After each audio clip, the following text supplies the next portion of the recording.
Introduction. Psychic ability is part of everyone's birthright. William W. Hewitt. Reality. What do you mean? My client Sarah asked me during a reading about 5 years ago. Well, I have an image in my mind's eye of you walking down the aisle with a wedding dress on, and I'm hearing 40. I responded, knowing she wasn't going to much care for the answer to her question. She'd asked when she would meet the man she would marry. That doesn't make sense to me. I'm only 36 now. Maybe he's 40, she replied, hoping this was true. Maybe, but I'm hearing 40. Don't worry, it'll be worth the wait, I explained. I can also tell you that you will meet him through mutual friends, and it has something to do with bicycles.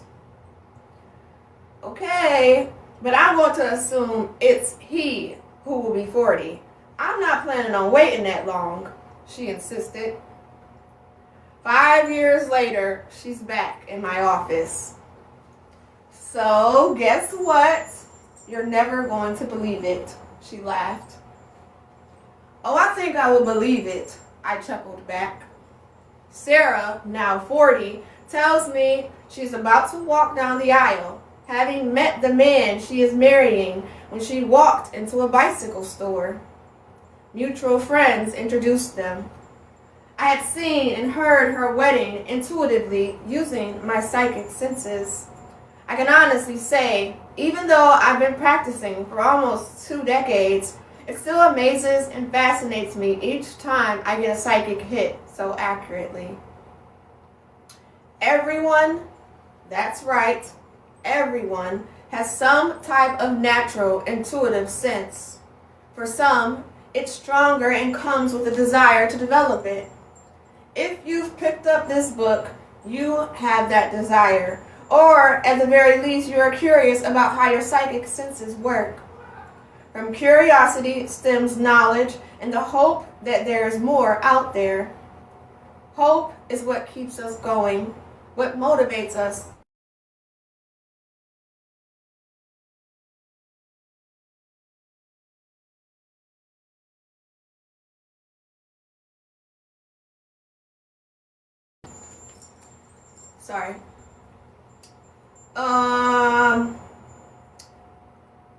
Hope that we will be happy. Tuning into your psychic senses will help give you hope that wonderful existence is yours for the taking. We are all intuitive beings. Believing in our abilities is the first step towards living an extraordinary life and being privy to all the guidance the universe has to offer. When we embrace our psychic potential, we embrace our soul's potential.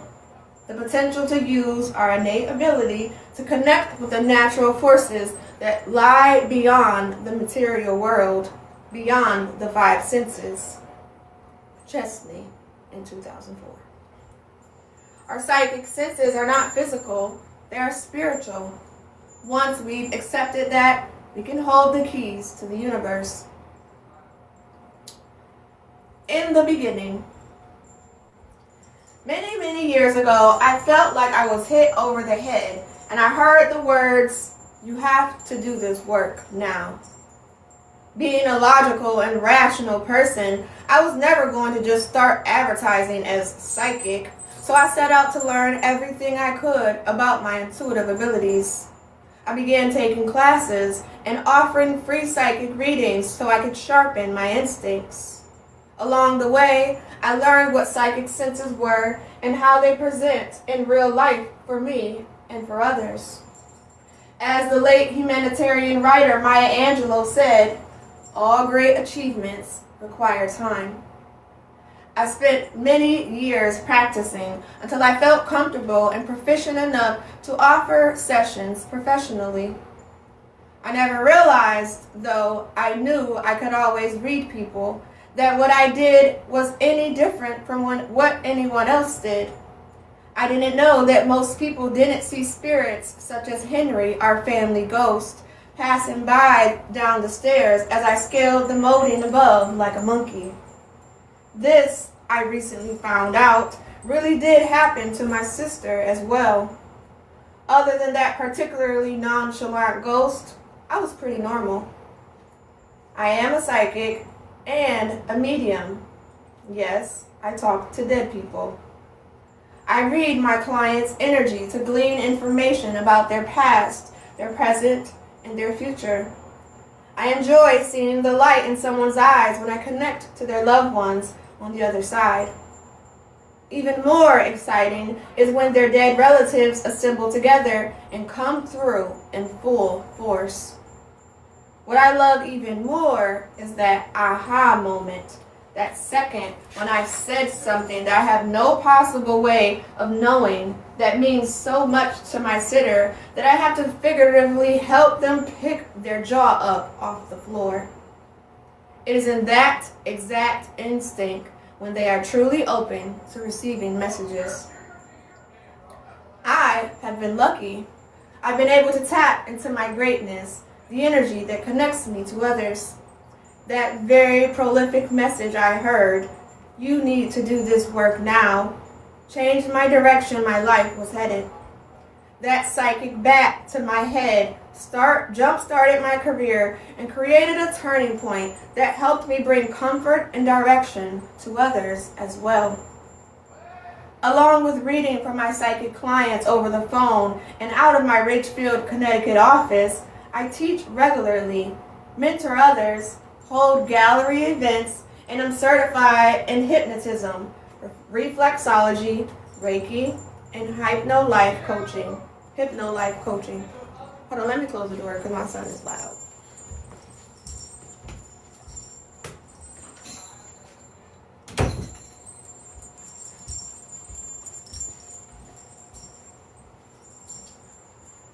I am a professional psychic, not just because I developed my abilities, but because I was able to recognize my innate gifts.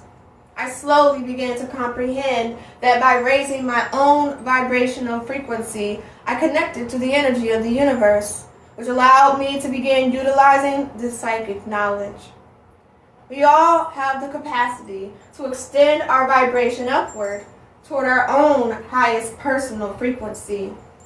The greater we expand upon this energy, the more we will connect to the other side, or our ESP. See the chapters where it all begins section. My client Barbara was in for a session yesterday. We were discussing destiny and karma and our beliefs in those areas.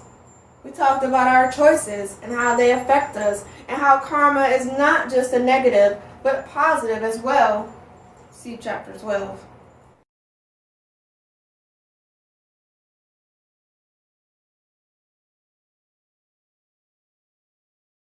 Sorry y'all, all these alarms. This led to a conversation about extrasensory abilities and whether we are each predestined to be either psychic or not. While I believe we can reach our full potential in all things, I explained to her that even though not all of us will excel, we all have the natural intuition and we need to trust in the feelings we get.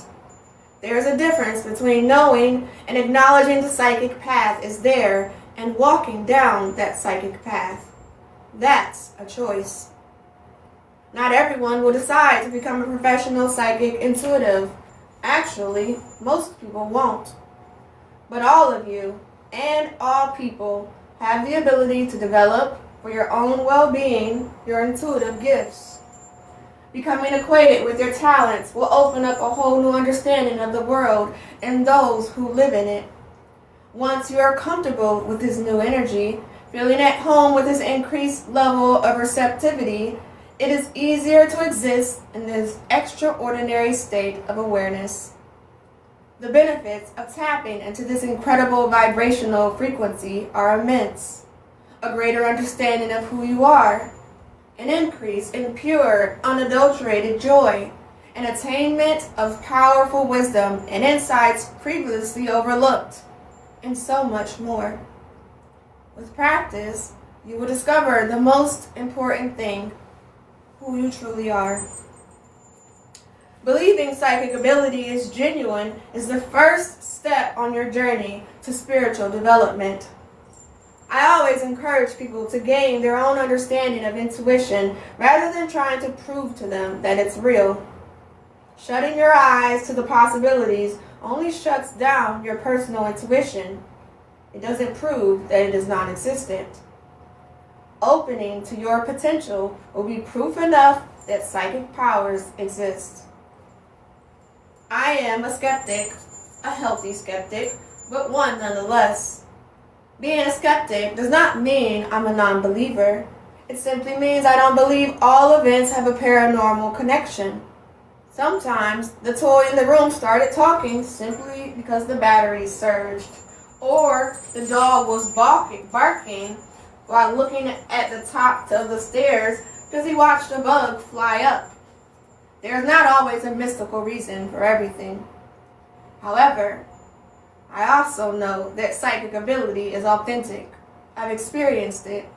I've had numerous emails, phone calls, and messages from clients saying what I predicted had come to pass, or what I told them during a reading that they were unable to validate in that moment was proved to them within days of their session with me.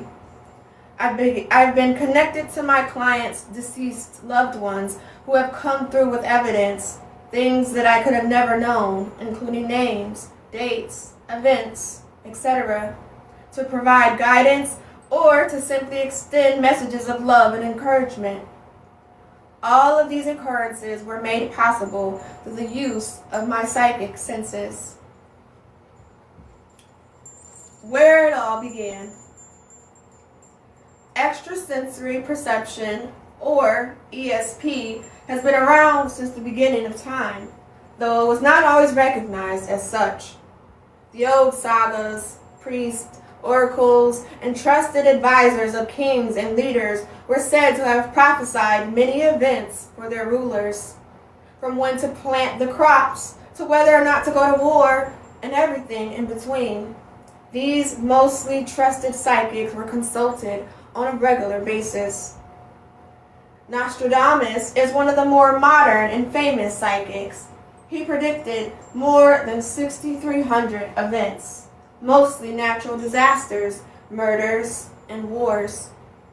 Though he didn't date them, believers and scholars are able to relate most of his prophecies since his death in 1566 to actual events throughout history up to modern times, although some claim there are numerous interpretations to be made, which of course there are. Edgar Cayce, hailed the father of holistic medicine, was known as the sleeping prophet and has been psychic since childhood. He communicated with his late grandfather and played with imaginary friends. As he grew older, he began to use trance as his mode of receiving psychic information. He would lie down on the couch, close his eyes, and fold his arms over his abdomen and meditate, hence the sleeping prophet. While his readings for others focused mainly on holistic health and diagnosing, and often healing illness or disease, his sessions included numerous insights about ancient history and the alterations of land, many of which have now been proven to be true. He devoted his life to studying and teaching others about ESP, spiritual growth, philosophy, dreams, the Akashic records, reincarnation, and more. There are hundreds of books written about him and his readings. In 1931, before his death in 1945, Cayce began the Association for Research and Enlightenment, ARE, in Virginia. It is there you will gain access to more than 14,000 of his actual readings. Exercise. Where it began for you. Get yourself a journal or a notebook to use for the many exercises to come in this book. This way, you can record everything you work on and keep it to refer back to. You can also repeat the exercises and compare how far you've come. The first exercise is simple. As I said, intuition and psychic senses have been present for as long as we've been around. But for us as individuals, there's usually an aha moment, or that time when you were truly curious about what just happened or how you could have known something. That was your beginning. The time when you became aware that there was more to life than what you could understand with your physical senses. This moment in your life is very important because it was your opening. It doesn't mean that you will remember it perfectly or that you instantly became psychic. It just means you became aware of the possibilities. Write down this moment. Include where you were, who you were with, what you were doing, and what the moment was about. Describe it in as much detail as possible. You may find that you have to record a more recent memory or event because you can't seem to recall the first initial sensitizing event. That's okay. You can go back and write down another earlier if one comes to you, and then you can do it again. There is no wrong answer. It's about your own personal awareness. We are all intuitive. While not every psychic will become as famously known as Nostradamus or Edgar Cayce, and not every intuitive will become a renowned psychic, every person does use their intuition on a daily basis. We use it when we have a visceral or gut reaction to something, when we feel we've already met the person we've just been introduced to, when we buy milk at the store simply because of an urge, though when we left, we thought we had plenty, and when we just know something but have no idea how we know it. We are all intuitive in some way. I teach people to develop their own intuition. One of the most difficult roadblocks for most people to get past is determining whether the information they are seeing, hearing, feeling, or believing is real or an illusion. This, of course, makes perfect sense. Discernment is hard, even for professionals like me who have been doing this for a long time. I tell people all the time, if you don't feel like you're getting anything psychically, imagine you are. This is not because you should fake it until you make it. I'm not asking anyone to be phony. You need to believe in your intuition enough to acknowledge what you get. If allowing that maybe it's only your imagination makes you feel more comfortable than admitting that you are getting psychic impressions, that's okay. This is only the beginning. Scientists and psychics. Contrary to what may be popular belief, not all scientists are counterintuitive, or more specifically, skeptical when it comes to psychic abilities. Many, in fact, especially in the medical community, use their psychic senses on a regular basis.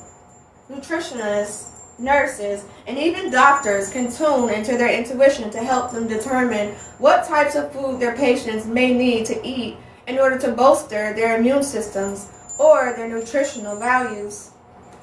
For example, if a nutritionist has a patient who comes in and is looking to increase their daily energy, the nutritionist may tell them to lay off the red meat and increase their iron intake with green leafy vegetables instead. This is not rocket science, as most of us know too much red meat can lead to lethargy. In general, it's just good nutritional advice. In addition, the specialist may taste the flavor of coffee. Normally, coffee would not be something they might recommend, but in this instance, they suggest it for the caffeine, which will help the client with energy as well as their attention deficit disorder.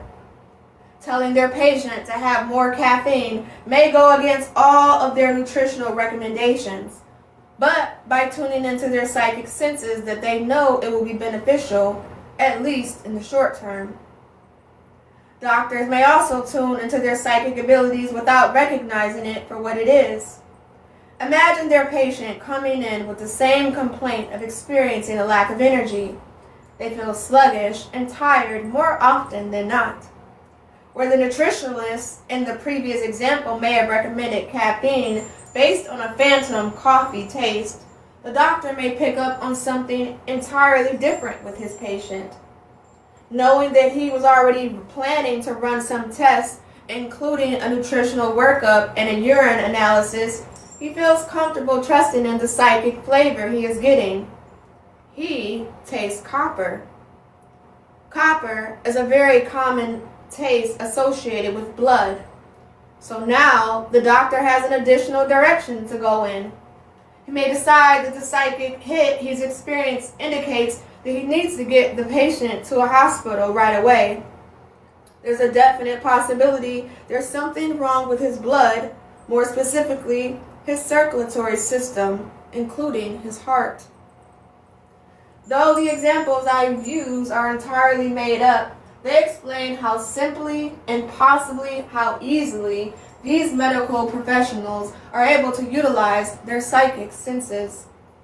Though there are many skeptics in the medical and scientific community, there are also many believers, whether they are actively pursue it or not. What is it called? As you make your way happily through this book, you'll find some of the chapters will resonate more than others. Chances are your gifts will make themselves known through the exercises and the stories included in every section. And you will love how practicing can help you enhance the senses you are more in tune with, as well as the intuitive abilities that haven't been so strong.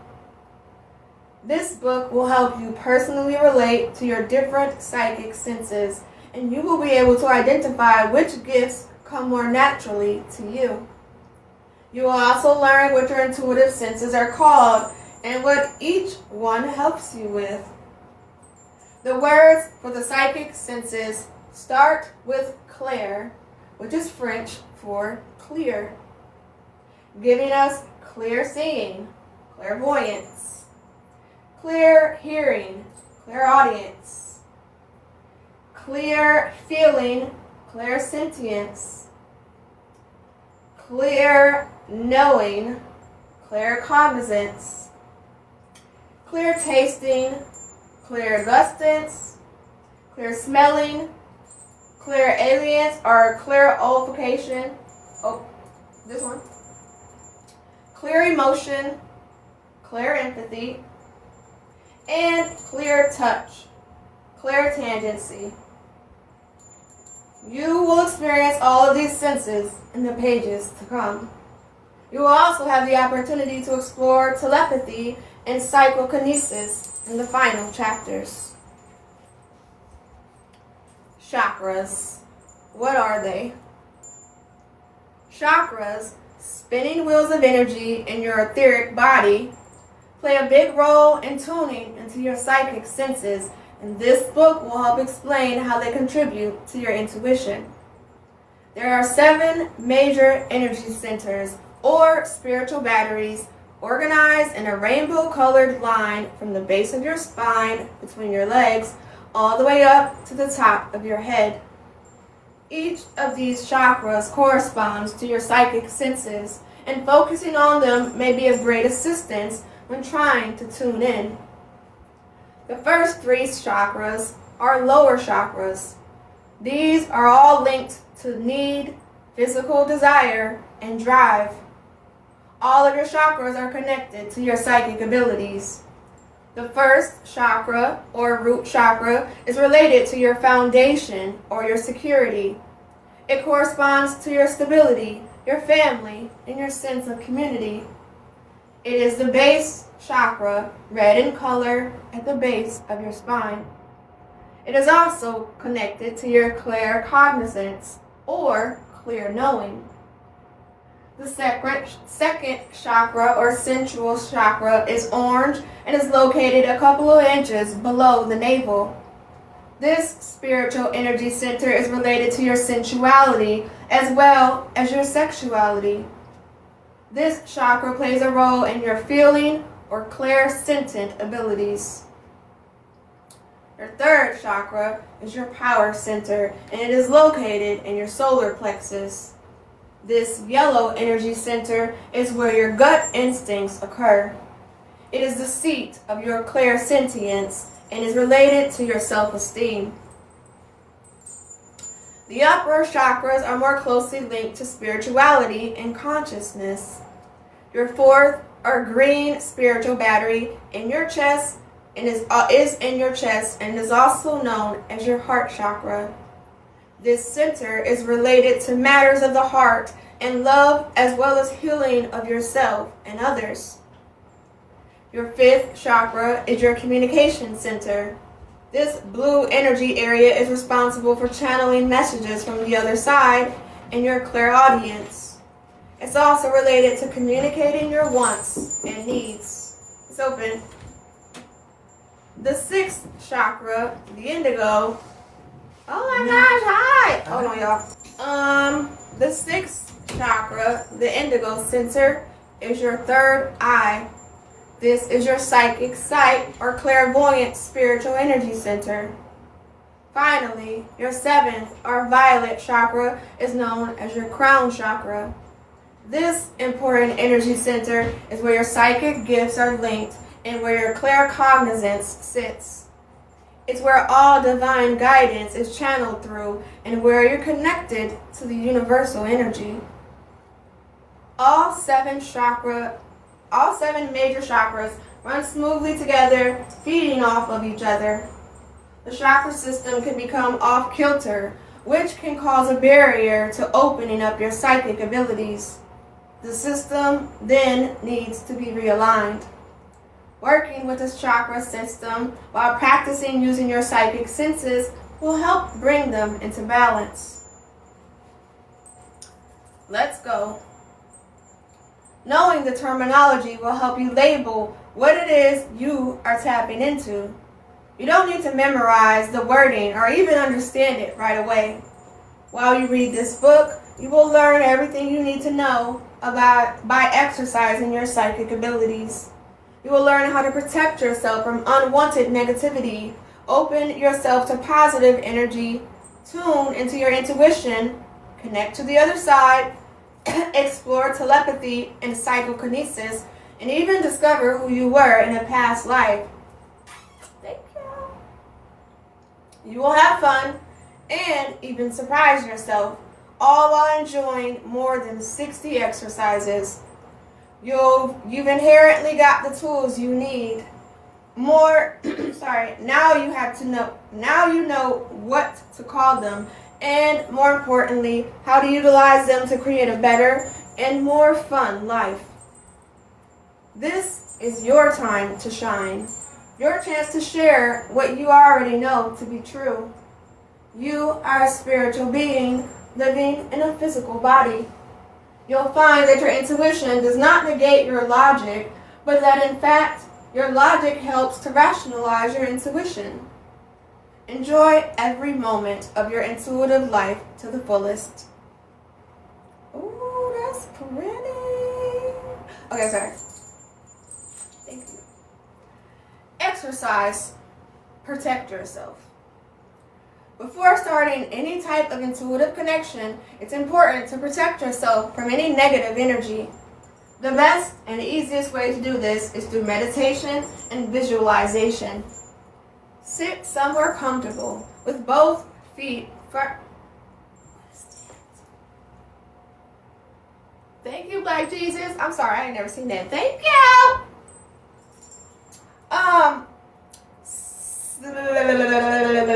Sit somewhere comfortable with both feet firmly on the floor.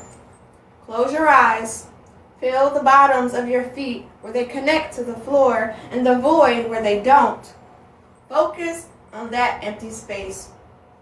Now, imagine the feeling of that empty space as it travels up and around your body, feeling every nook and cranny, every curve, and the emptiness of the matter. Allow this space to be filled with beautiful white light. As you visualize this light swirling next to and around you, feel it getting warmer, brighter, and more expansive. Push it out farther, about 5 feet from your physical body.